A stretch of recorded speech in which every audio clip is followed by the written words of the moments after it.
Saudi আরবের রাজধানী রিয়াদ থেকে ইরান আমেরিকা যুদ্ধের খবর জানাচ্ছেন প্রবাসী সাংবাদিক ফকির আল আমিন।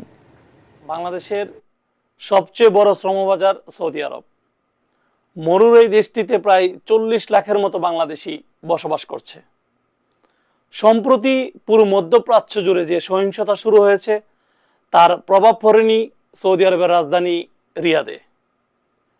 আজ স্থানীয় সময় ভোর 4টায় রিয়াদে অবস্থিত মার্কিন দূতাবাসে যে দুটি ড্রোন হামলা হয়েছিল সেখানে কোনো প্রাণহানির ঘটনা ঘটেনি, তবে কিছু সংখ্যক আসবাবপত্র কিংবা দুটি ভবনে আগুন লেগেছে।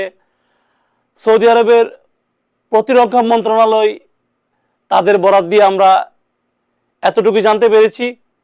তবে প্রবাসী বাংলাদেশিদের মধ্যে কিছুটা আতঙ্ক বিরাজ করছে, বিশেষ করে যারা সীমান্তবর্তী এলাকাগুলোতে আছে তাদের আশঙ্কা এখনও কাটেনি। বাংলাদেশে থাকা তাদের প্রিয়জনরা তাদেরকে বারে বারে মুঠোফোনে কিংবা ভিডিও কলে তাদের খোঁজখবর নিচ্ছে, কেমন আছে প্রিয় রেমিটেন্স যোদ্ধারা।